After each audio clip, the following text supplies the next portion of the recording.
പഹൽഗാം ഭീകരാക്രമണം മാനവരാശിക്കാകെ എതിരായ ആക്രമണമായിരുന്നെന്ന് പ്രധാനമന്ത്രി നരേന്ദ്രമോദി ബ്രിക്സ് ഉച്ചകോടിയിൽ പ്രസ്താവിച്ചു. ഇന്ത്യയുടെ കൂടെ നിന്ന എല്ലാ രാജ്യങ്ങൾക്കും നന്ദി പറയുന്നതായും ഇന്ത്യൻ പ്രധാനമന്ത്രി ആവർത്തിച്ചു. ഭീകരാക്രമണത്തോടുള്ള നിലപാട് സൗകര്യമനുസരിച്ചാകരുതെന്നും എവിടെ നടന്നു എന്നത് നോക്കി നയം സ്വീകരിച്ചാൽ അത് മാനവരാശിക്കെതിരാകുമെന്നും മോദി ബ്രിക്സ് ഉച്ചകോടിയിൽ പറഞ്ഞു. ഭീകരരെ പിന്തുണയ്ക്കുന്നവരെയും ഇരകളെയും ഒരേപോലെ കാണരുത്.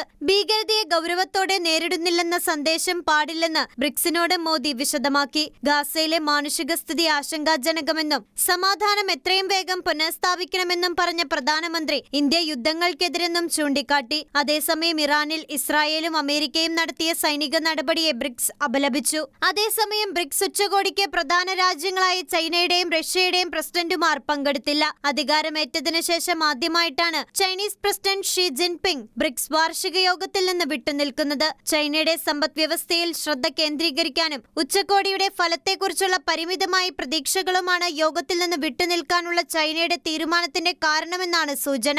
അതുപോലെ ബ്രസീൽ അന്താരാഷ്ട്ര ക്രിമിനൽ കോടതിയിൽ അംഗമായതിനാൽ യുക്രൈനിലെ യുദ്ധ കുറ്റകൃത്യങ്ങൾ ആരോപിച്ച് അറസ്റ്റ് ചെയ്യുമെന്ന ആശങ്കയിലാണ് പുടിൻ ബ്രിക്സിൽ നിന്നും വിട്ടുനിൽക്കുന്നത്.